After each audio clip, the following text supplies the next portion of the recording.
Estados Unidos e Japão fecham um acordo comercial e Casa Branca tenta concluir mais negociações antes de prazo do tarifaço.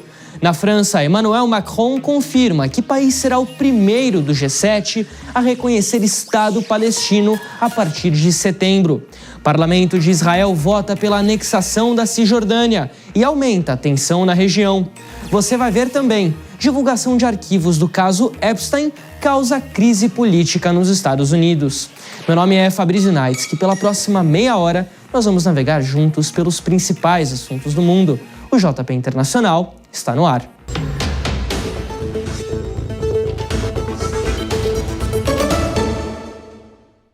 Olá, seja muito bem-vindo, seja muito bem-vinda. JP Internacional começando pela próxima meia hora.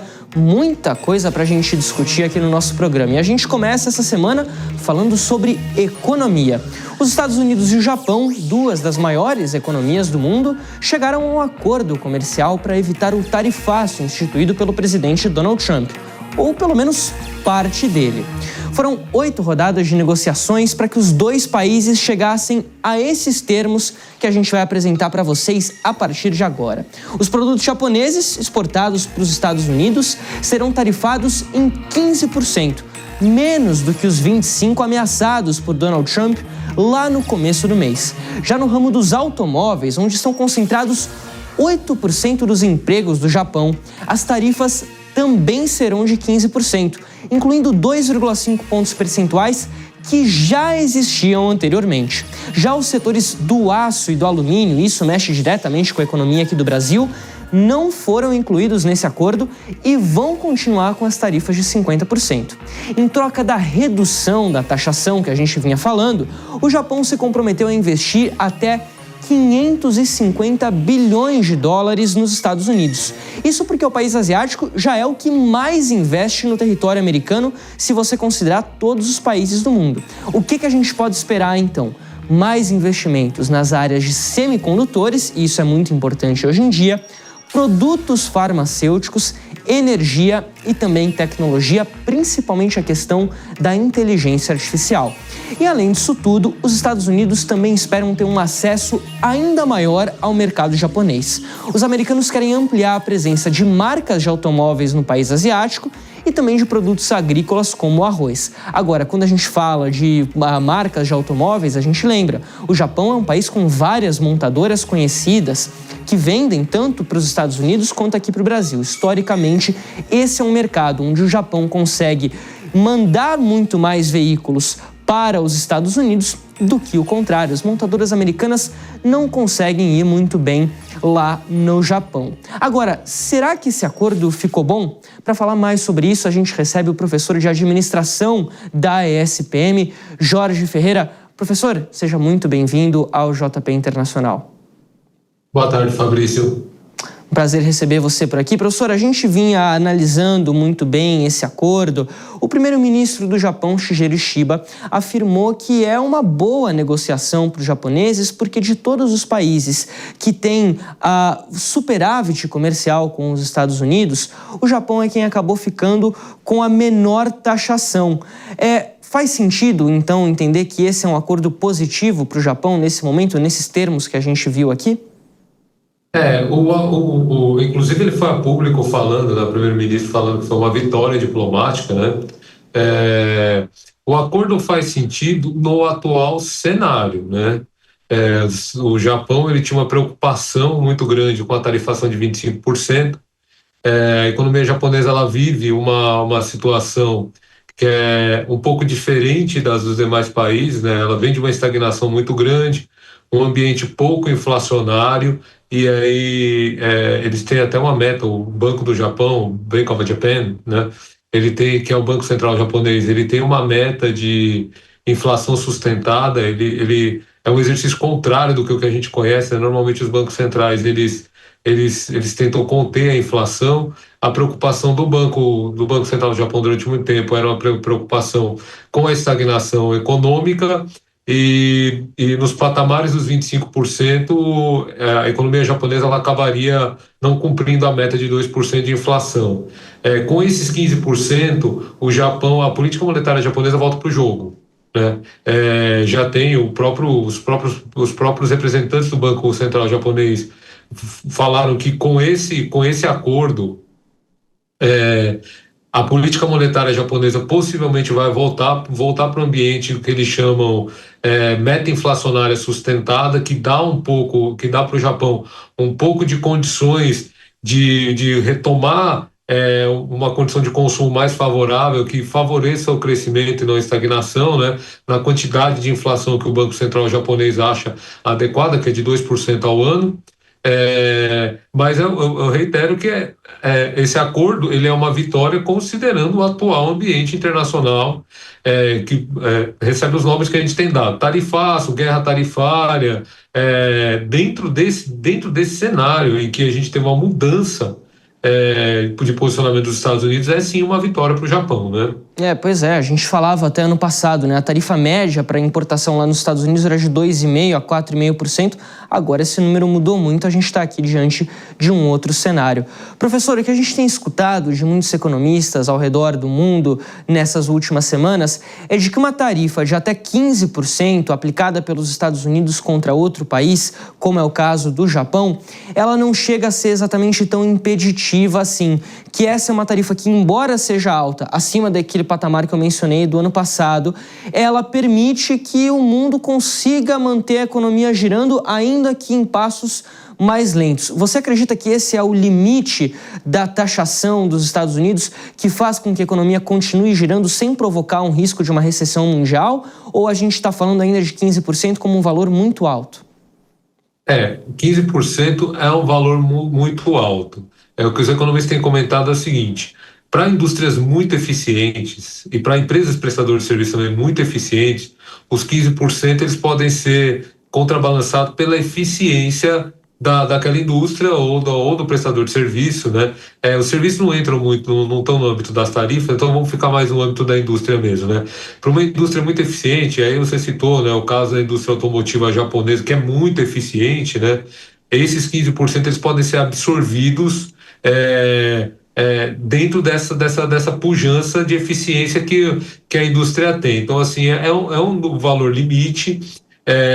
Ele não prejudica as indústrias que conseguem performar melhor, mas ele é um valor que vai dar um pouco de dor de cabeça para aqueles setores da economia que não performam tão bem, né? Então, assim, eu acho que vale ponderar. Os economistas estão trabalhando com esse número, virou um número mágico aí, né? De linha d'água, em que a tarifa não prejudica a eficiência, mas ele tem um efeito de acertar justamente setores da indústria ou indústrias ou fábricas dentro de uma indústria que não são tão eficientes assim. Sim.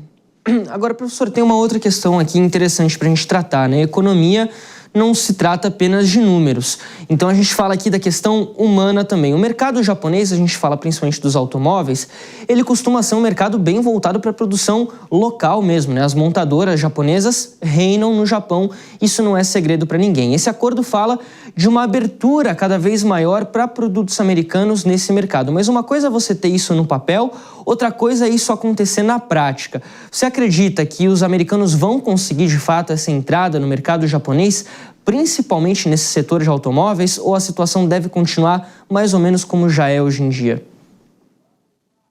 Eu acredito que tenha espaço, mas como você próprio comentou, a indústria de automóveis japonesa é muito eficiente, os carros têm muita qualidade, e o japonês tem o hábito de consumo de privilegiar produtos nacionais. Sim. Então, assim, mesmo com esse equilíbrio de tarifas, o desafio para a indústria automotiva média, de consumo médio dos Estados Unidos, ele é bastante alto, né? Teria que haver um esforço para além do equilíbrio de tarifas, um esforço todo voltado à estratégia de marketing, adaptação dos produtos ao gosto do consumidor japonês, para que essa política se tornasse efetiva, para que a indústria, por exemplo, a indústria automotiva dos Estados Unidos ganhasse espaço dentro do consumo japonês. Professor, uma outra pergunta aqui para a gente trabalhar um pouquinho. O prazo que Donald Trump deu para a entrada em vigor das tarifas é 1º de agosto, ou seja, sexta-feira da semana que vem. Agora, muitos países, blocos comerciais importantes como a União Europeia, ainda estão negociando. Negociando com a Casa Branca, no caso. O que a gente tem visto também é declarações de políticos, de nomes importantes do governo americano, é de que esse acordo com o Japão, por se tratar da 4ª maior economia do mundo, um parceiro comercial muito importante em um cenário muito pujante que é o da Ásia, ele pode servir de base para outros acordos comerciais que ainda estão sendo negociados. Você acha que os Estados Unidos vão atrás de acordos parecidos com esse? O que os Estados Unidos ganham principalmente aqui? Eles estão ganhando com as tarifas, com a promessa de investimentos dentro do seu mercado ou então com o acesso a mercados estrangeiros? Qual é o grande trunfo para os americanos? O governo Trump, vamos endereçar primeiro isso que você colocou, a primeira parte da pergunta, que eu acho que para a gente já estabelecer algumas bases. Sim, os 15%, o acordo do jeito que ele saiu, que ele foi feito com o Japão, ele estabelece um benchmark, principalmente para 2 economias muito próximas ali, que são a economia da Coreia do Sul, que tem uma base industrial relativamente parecida com a base japonesa, né? E é uma economia que cresceu muito nas últimas décadas, e para Taiwan também serve de benchmark. Então, assim, o efeito direto para os negociadores dos Estados Unidos, que eu tenho, assim, é muito fácil de entender, é o seguinte, né? As negociações com esses 2 países vão ser orientadas pelo acordo que foi conseguido com o Japão, né? Porque são economias que estão ali muito próximas da região. A economia, como eu citei, a economia da Coreia do Sul, ela é uma economia que tem uma base industrial muito parecida com a japonesa e cresceu muito ao longo das últimas décadas, então serve de padrão, sim. Eu entendo que, assim, vai aparecer na mesa esse acordo feito com o Japão, no acordo, na discussão dos acordos com a União Europeia, mas a União Europeia tem um posicionamento diferente. Vai servir, sim, de base, mas eu entendo que o nível de pressão ali em cima da Europa é um pouco diferente. E, professor, por favor. Sobre o que você comentou na segunda parte da questão, de algum modo, a gestão Trump, ela tem uma obsessão por essa guerra tecnológica, né, que está acontecendo, e pelos insumos relacionados à guerra tecnológica, que não sai do discurso lá do presidente Trump, são as terras raras, né? Existe uma preocupação muito grande. Sim. Cada localidade no mundo, a começar da Ucrânia e passando pelo Brasil, que ainda não tem nem sinalização de ter um acordo, em algum momento na mesa de negociação aparece: se você tem terras raras, a gente quer ter algum tipo de monopólio na exploração, né? Tudo isso ligado àquele conceito de, assim, precisamos proteger as big techs. E esse é um mercado asiático que é muito importante os Estados Unidos se reposicionarem, né? Porque nos últimos anos a gente tem visto a China crescer cada vez mais, né? Cada vez mais. E aí, por que eu usei por que eu segui esse caminho? Porque o Japão está se propondo a fazer um investimento, a gente não sabe como é que ele vai ser ainda ao longo dos próximos anos, 550 bilhões de dólares. Isso é um acordo sem precedentes na história. A gente não tem nada parecido na história recente de acordo de investimento. Justamente nessas áreas em que os Estados Unidos estão perseguindo se manter à frente do seu principal concorrente, que é a China, né? Então, assim, o que eu percebo aí desse acordo os Estados Unidos acabam estabelecendo um benchmark de investimento na indústria local de tecnologia e energia, que são as 2 grandes frentes de disputa entre Estados Unidos e China, né? Perfeito. A gente conversou com o professor de administração da SPM, economista Jorge Ferreira dos Santos Filho. Professor, muito obrigado pela sua participação, sua estreia aqui no JP Internacional também. Muito obrigado, Fabrício. Até uma próxima. Até uma próxima. Bom, vamos agora para o Oriente Médio. A disputa eterna entre Israel e Palestina teve novos capítulos nesta semana. No Knesset, o parlamento israelense, 71 deputados votaram a favor de uma moção defendendo a anexação do território da Cisjordânia ocupada. O texto diz que Israel possui um direito natural histórico e legal sobre a região e afirma que a medida fortalece o Estado israelense e a segurança do país. A autoridade palestina, responsável oficial pela governança da Cisjordânia, afirmou que a votação é um ataque direto aos direitos da população e que as ações unilaterais de Israel são uma violação do direito internacional. Vamos dar uma olhadinha no mapa para mostrar aqui a situação entre Israel e Cisjordânia? Essa região que está pintada aqui em laranja, vermelho, quase, é a Cisjordânia. Em inglês ela é conhecida como West Bank, por estar na margem ocidental do Rio Jordão. Tudo que vocês estão vendo aqui de fronteira com Israel é murado, não há possibilidade de passagem fácil entre um lado e outro, conhecido até como Muro da Vergonha. Originalmente, segundo a ONU, esse território deveria fazer parte do chamado Estado da Palestina, só que isso nunca saiu do papel. Até 1967, essa região era administrada pela Jordânia, que está aqui ao lado, mas passou a ser ocupada por Israel depois da Guerra dos 6 Dias. Hoje a Cisjordânia é dividida em 3 áreas, as áreas A e B, administradas pela Autoridade Nacional Palestina, e a área C, ocupada por Israel, em um movimento considerado ilegal pela lei internacional. Aqui, nesse espaço pequeno, vivem entre 2 a 3 milhões de pessoas, incluindo quase 500 mil judeus israelenses em assentamentos, que têm ficado cada vez maiores nos últimos meses. Os israelenses, inclusive, chamam essa região de Judéia e Samária e dizem que tem soberania sobre toda a área. Só que a discussão nessa semana não parou por aí. Na quinta-feira, o presidente da França, Emmanuel Macron, anunciou que o país vai reconhecer o Estado palestino em setembro, durante a Assembleia Geral da ONU. E aí a gente tem uma outra arte para trazer, porque essa medida é histórica. São mais de 140 países que reconhecem a Palestina oficialmente como Estado, incluindo o Brasil. Nesse mapa, todos os países pintados de vermelho. Mas a França se tornou o primeiro país do G7 a adotar essa postura, o que pode influenciar outros estados a irem pelo mesmo caminho. Se a gente olhar aqui no mapa, por exemplo, muitos países europeus não reconhecem a Palestina como um Estado. O Canadá, grande aliado dos Estados Unidos, também não. Os Estados Unidos, obviamente, muito menos. A Austrália, um dos principais nomes do Hemisfério Sul, que não faz parte do Sul global, mas que está ali no Hemisfério Sul, também não reconhece a Palestina. Macron afirmou que a medida é fiel ao compromisso histórico com uma paz justa e duradoura no Oriente Médio. O anúncio foi comemorado pelas lideranças palestinas, mas rejeitado por Israel. O primeiro-ministro Benjamin Netanyahu afirmou que os palestinos não querem um Estado ao lado de Israel, e sim um Estado no lugar de Israel. Os Estados Unidos também foram contrários e, segundo o secretário de Estado Marco Rubio, a decisão serve como propaganda para o Hamas e adia a paz na região. Agora, uma coisa é o apoio da comunidade internacional pela criação do Estado palestino. Agora, outra coisa é isso acontecer de fato. Foi isso que a gente perguntou para o professor Ricardo Leães.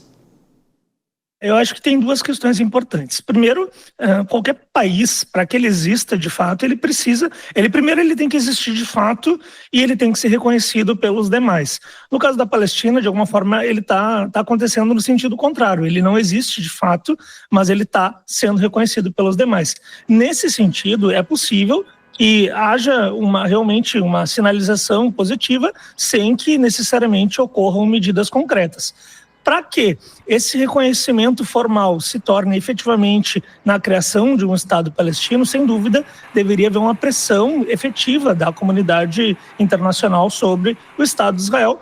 E o que a gente está vendo nos últimos anos, em especial, é que não há qualquer interesse dos israelenses em permitir a criação de um Estado de Israel, de um Estado palestino. Isso, inclusive, na verdade, não constitui uma novidade. Mesmo lá nos anos 90, num período em que havia negociações para a criação de um Estado palestino, momento em que a Organização para a Liberação da Palestina reconheceu o Estado de Israel, mesmo nessa época, Israel apenas falava em uma entidade palestina, ou seja, não falava exatamente em um Estado palestino. Havia uma discordância muito grande, um receio quanto a essa possibilidade.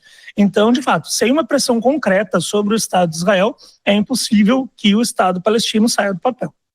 Essa que é a grande questão, porque não basta a comunidade internacional falar que apoia um Estado palestino, sendo que isso depende também de quem tem a caneta lá em Israel, no caso, o primeiro-ministro Benjamin Netanyahu, e isso é considerado fora de cogitação pela classe política israelense. A gente também perguntou sobre o que está por trás da tentativa de anexação da Cisjordânia por parte de Israel, um tema que também não é novidade. Um dos motivos pode ser a vantagem geográfica para a defesa militar.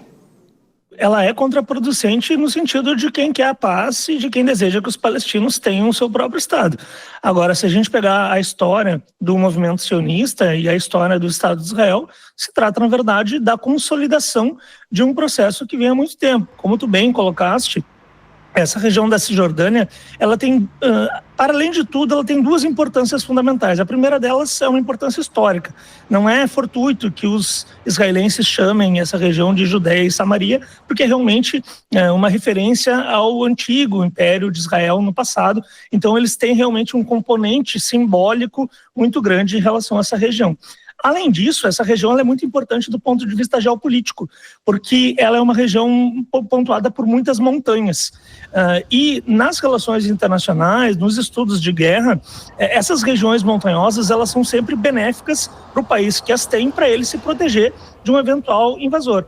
E, por outro lado, quando um país tem essas montanhas, olhando para um inimigo não montanhoso, ele está numa posição de vantagem. Então, também por conta disso, pelas razões geopolíticas, os israelenses não têm vontade de permitir a criação de um Estado palestino numa região montanhosa que estaria de olhos para todo o território atual de Israel.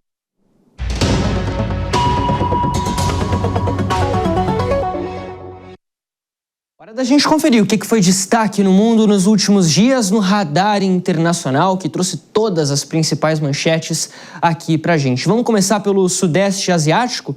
Tailândia e Camboja entraram em pé de guerra nesta semana, com confrontos na fronteira e mais de 150 mil pessoas deslocadas na região. O principal motivo da briga é a disputa pelo chamado Triângulo de Esmeralda, justamente o território entre os dois países e também o Laos. Pelo menos 15 pessoas já morreram e as autoridades alertaram para o aumento da violência na área. A gente espera que não seja mais uma guerra se desencadeando, embora tudo indique para isso. Um Antonov AN-24 da Angara Airlines caiu no extremo oriente da Rússia na última quinta-feira. A aeronave tinha 49 pessoas a bordo, sendo 43 passageiros e 6 tripulantes. Todos eles morreram. O acidente levanta questionamentos sobre os embargos à Rússia desde o início da guerra com a Ucrânia e a dificuldade da renovação de frotas de aviões no país. O Antonov é um avião produzido ainda na década de 60, muito velho, mas que ele é utilizado nessa região por poder voar em condições climáticas adversas, principalmente temperaturas negativas, e não precisar necessariamente de uma pista asfaltada para o pouso. Ainda assim, essas aeronaves tão velhas, algumas empresas aéreas russas já pediram ao governo a prorrogação do tempo útil de vida dessas aeronaves para que elas continuem operando enquanto eles não conseguem novos aviões por lá. E ainda falando sobre Rússia, russos e ucranianos chegaram a um acordo para mais uma troca de prisioneiros nesta semana, incluindo pelo menos 1.200 soldados para cada lado. De novo, essas negociações aconteceram em Istambul, na Turquia. E, de novo, os países estão longe de um acordo de cessar-fogo. Eles afirmaram que estão muito distantes de qualquer acordo para encerrar a guerra no leste europeu, mesmo com a pressão do presidente dos Estados Unidos, Donald Trump. Vamos virar a nossa página aqui do Radar Internacional, voltar a falar do Emmanuel Macron. O presidente francês e a primeira-dama Brigitte apresentaram uma queixa contra uma podcaster dos Estados Unidos. Na denúncia, o casal afirma que a comunicadora Candace Owens, que é ligada à extrema-direita, usou o canal dela para espalhar mentiras comprovadamente falsas e devastadoras. E quais são essas mentiras? Uma é de que Brigitte teria nascido homem e parente consanguínea de Emmanuel Macron, além de que ele teria sido eleito presidente por conta de um programa de controle mental operado pela CIA. Só de falar a gente já percebe a loucura aqui, né? Esse caso deve ser julgado pela Justiça de Delaware, estado americano, e tanto Brigitte quanto Emmanuel Macron querem que ela pague uma multa muito pesada por conta dessas falas. Agora a gente vai para a Haia, para os Países Baixos. A Corte Internacional de Justiça concluiu que estados que violam as obrigações climáticas cometem um ato ilícito e podem ser obrigados a pagar indenizações a países mais afetados.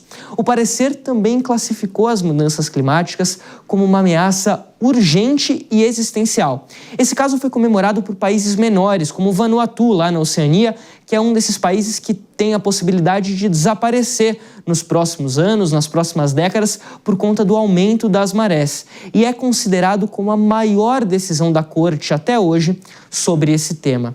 E aí, notícia triste para a gente trazer aqui. O príncipe das trevas, Ozzy Osbourne, morreu aos 76 anos de idade. Um dos maiores nomes da história do rock, Ozzy ficou conhecido por liderar o grupo Black Sabbath, um dos principais responsáveis pela criação, pela propagação do heavy metal. Ozzy havia sido diagnosticado com a doença de Parkinson em 2019 e morreu 2 semanas após a última apresentação da banda em Birmingham, na Inglaterra, cidade natal dele. Não tem como a gente encerrar o Radar Internacional sem falar da importância do Black Sabbath e, claro, um dos melhores discos da história da música mundial, que é o Paranoid.